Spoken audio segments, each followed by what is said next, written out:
All right, so we're going deep on some AI research today. Oh, yeah. You Yeah. sent over a bunch of articles about large language models, Mm-hmm. the tech behind things like ChatGPT. Right. And from what I'm gathering, these things aren't just like spitting out words anymore. Yeah. They're actually like developing structures, like Hmm. brains. Yeah. It's pretty wild stuff. Really? There's evidence that as these LLMs learn, Okay. they're not just storing information randomly. Right. They're actually organizing it into complex geometric shapes, Mm. much like the Um, human brain. okay, so help me wrap my head around this. Sure. Is it like the AI is building its own internal Dewey Decimal System? Ah.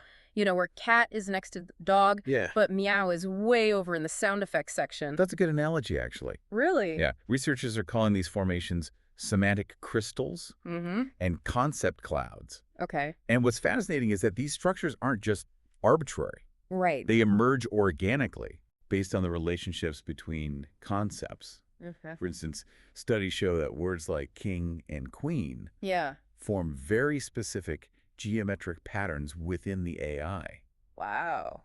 revealing how it connects those ideas. So it's not just memorizing words. No, It's understanding how they relate to each other. exactly. That's kind of freaky, It is. but also incredibly cool. Yeah, and what's even more fascinating is that researchers have broken down these AI structures into 3 distinct levels. Okay. It's almost like watching evolution happen in digital form. Okay, I'm all ears. Break it down for me. Okay, so the first level is what they're calling the atomic structure. Okay. It's the most basic level where the AI makes simple connections, Got it. like linking the word sun with the concept of heat. Got it. So the building blocks of meaning, Okay. what's the next level? So the second level is where things get really interesting. Okay. It's been dubbed the brain structure level Okay. because the AI begins to develop specialized areas for different tasks, Wow. much like different regions of the human brain. Okay. You might have one area dedicated to language processing, Mm-hmm. another for logical reasoning, Yeah. and yet another for visual recognition. So it's not just one big blob of AI. Well, It's like different parts of the AI are getting good at specific jobs, just yeah, like how we get better at things with practice. precisely. And that specialization seems to be key to how these AI systems are becoming so incredibly good at what they do. Hmm. It allows them to focus their processing power Right. and develop a deeper understanding of specific domains. Okay, so that's atomic and brain. Yeah. What's the third level of this AI structure? Well, it's the most macro level and perhaps the most mind-blowing. Okay. They're calling it the galaxy structure. Galaxy structure. Yeah, because when you visualize the overall organization of the AI, Uh-huh. it looks remarkably like a galaxy. Really? You have these dense clusters of interconnected concepts Mm-hmm. with pathways of information flowing efficiently between them, much like stars orbiting a galactic center.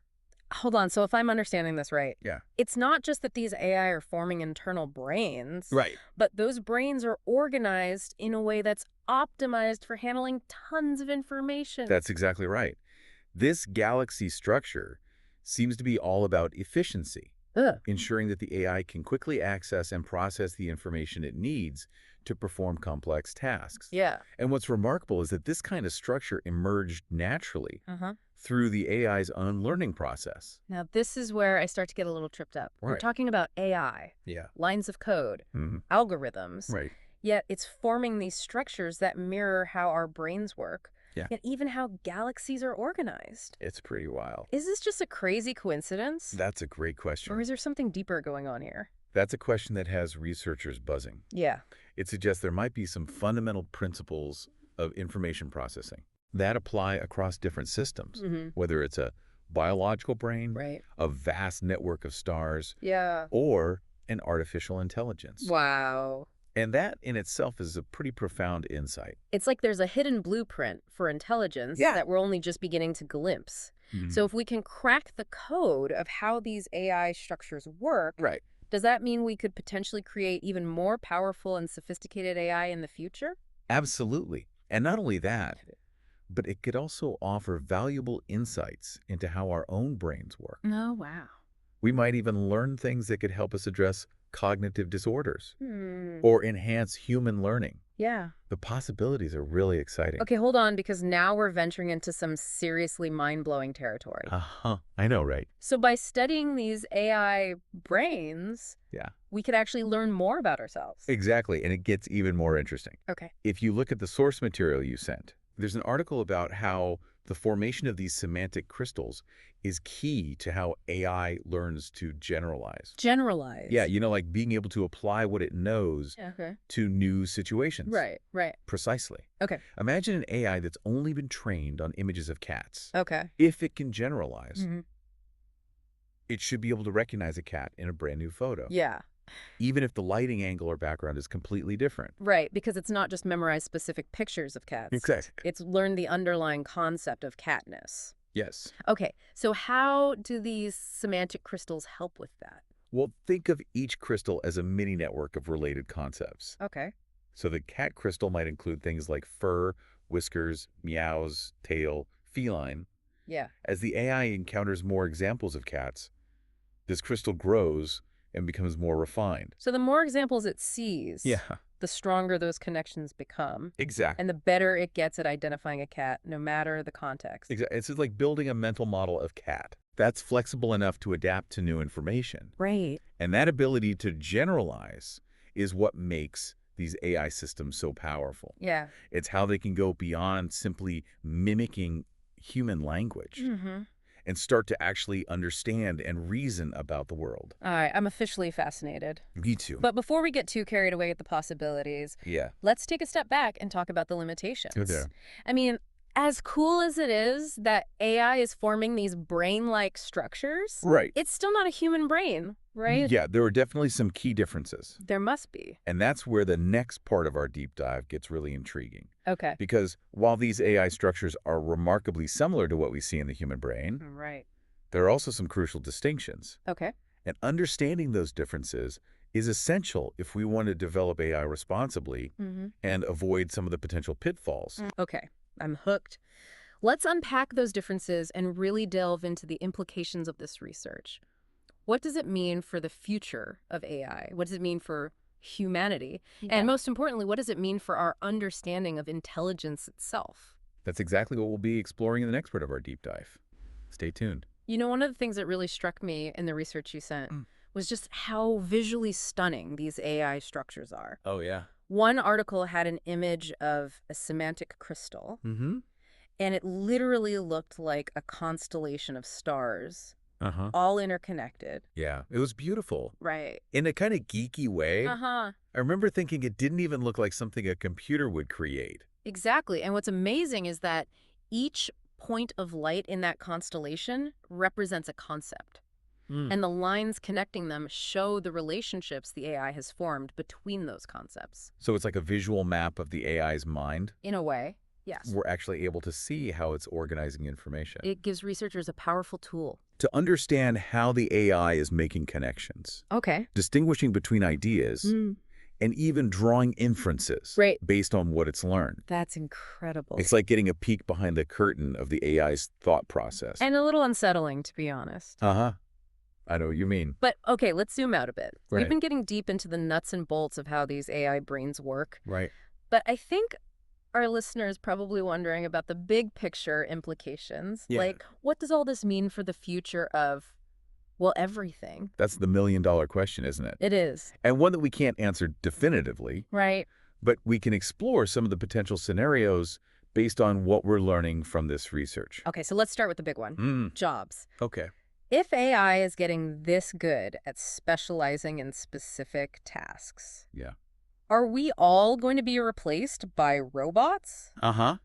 I mean, I'm all for AI that can write my emails Yeah. and organize my calendar, but I'm not quite ready to hand over the reins completely. I hear you. It's a valid concern. Yeah. And one that's been debated for decades, even before AI reached this level of sophistication. Uh-huh. But I think it's important to remember that AI is ultimately a tool, Oh. a very powerful tool, yes, but a tool nonetheless. So instead of thinking of AI as a job stealer, Right. we should be thinking about how humans and AI can work together, Exactly. each playing to their strength. Think about the invention of the printing press. Okay. It didn't eliminate the need for writers. Right. It just changed the way we produce and consume information. Yeah. Similarly, the rise of AI doesn't necessarily mean the end of human work. Okay.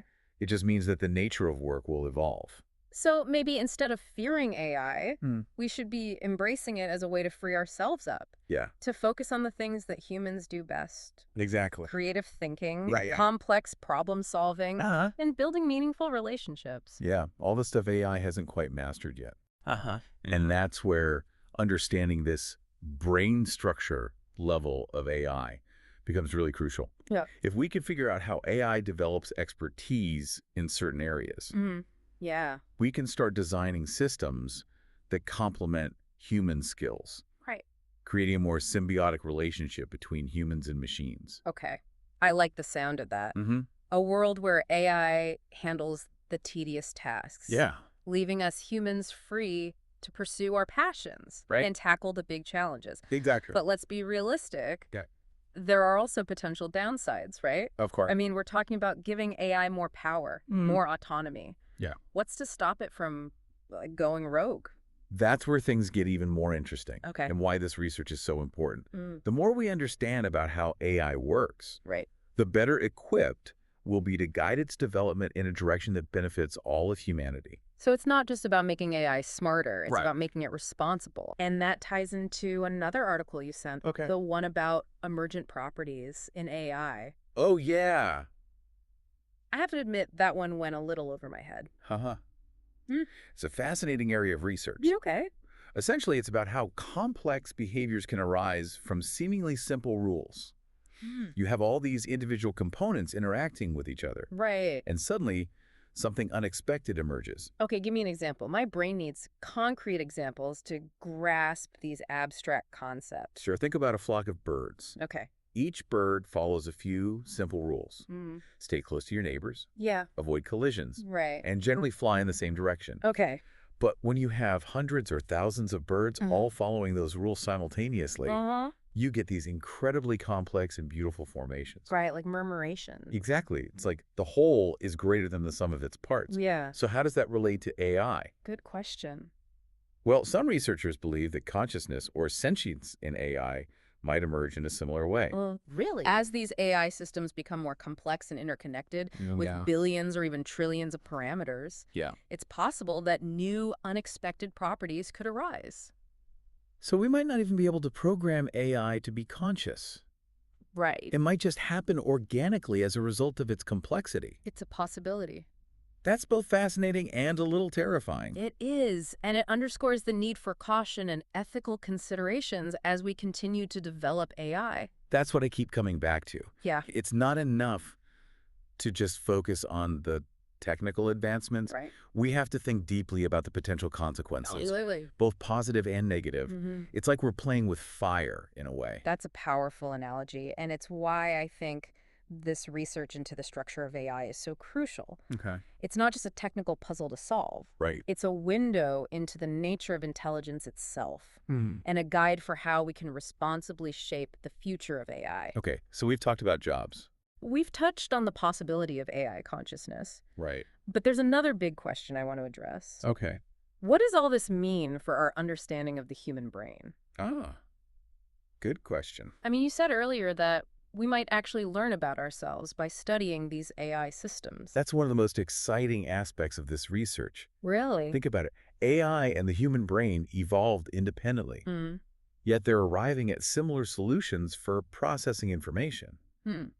That suggests there might be some fundamental principles of intelligence that apply across different substrates, Okay. whether it's silicon or neurons. So by studying how AI organizes information, Yeah. we might gain insights into how our brains work, Exactly. how we learn, even how consciousness arises. It's a possibility, and that could have profound implications for fields like neuroscience, Wow. psychology, and even education. It's like we're using AI as a mirror to reflect back on our own humanity. I love that. I love that idea. But tell me, are there any researchers specifically looking at these parallels between AI and the human brain? Absolutely. In fact, there's a whole field called computational neuroscience Okay. that's dedicated to using computational models to understand the brain.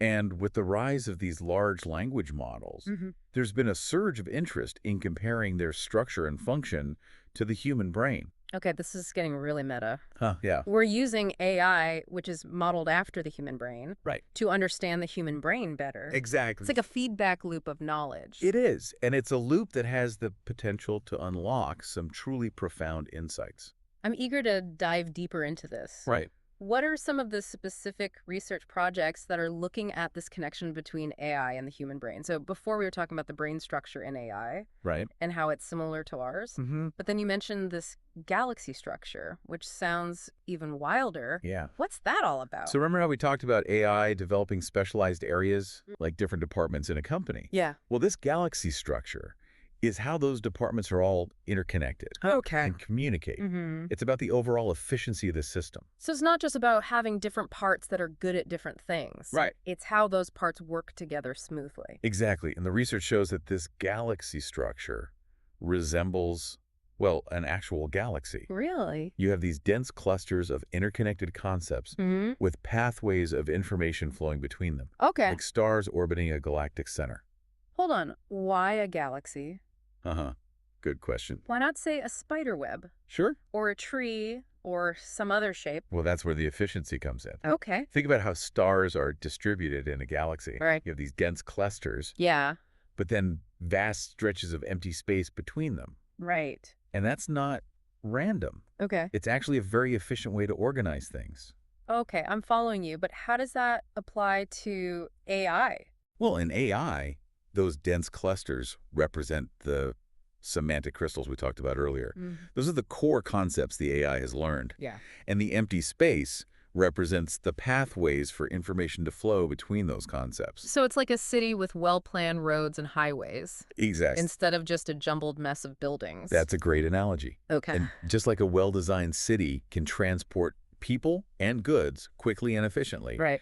this galaxy structure allows the AI to process information smoothly and avoid getting bogged down in unnecessary details. I see. So it's all about optimizing the flow of information. Exactly. But all this talk of AI thinking still has me wondering, Yeah, is it really thinking in the way we do? that's the question, isn't it? It is. There's one thing for a machine to calculate numbers or play chess, Right. but to actually organize information like a brain, Yeah. that feels different. It's a question that philosophers and scientists have been grappling with for centuries, and it's only becoming more relevant as AI advances. Yeah.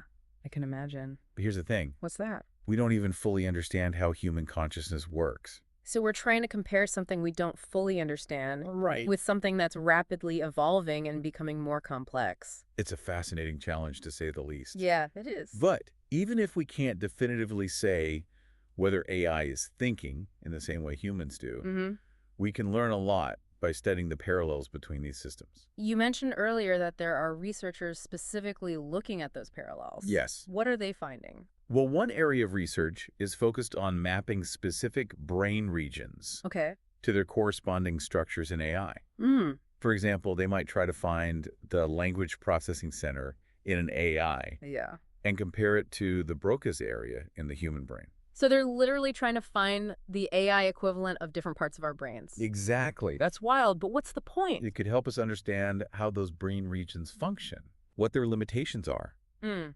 and maybe even how to address cognitive impairments. So like medical breakthroughs. Exactly. That's amazing. Think about it. If we can build an AI that can process language as well as a human, Yeah. that could lead to breakthroughs in assistive technology for people with speech disorders. Okay, now that is a practical application that gets me excited. Mm. It's like, yes, the theoretical stuff is fascinating, Right. but if we can actually use this knowledge to help people, Yeah, that's where it becomes truly meaningful. absolutely. And that's why this research is so important. It's not just about building smarter machines. Right. It's about using those machines to understand ourselves better Yeah. and ultimately improve the human condition. Well said. And on that note, I think it's time to wrap up this deep dive. What's the one big takeaway you want our listener to walk away with today? I think the biggest takeaway is this. The line between artificial intelligence and human intelligence is becoming increasingly blurred. That's interesting. As we delve deeper into the structure of AI, we're not only learning how to build more sophisticated machines, but also gaining profound insights into the nature of intelligence itself. Wow. And that journey of discovery has only just begun. It's a journey that I, for one, am eager to continue. Thanks for being our guide on this fascinating exploration of the AI frontier. It's been my pleasure. To our listeners, thanks for tuning in to this deep dive on the hidden brain of AI. Until next time, keep questioning, keep exploring, and who knows what incredible discoveries await us in the future.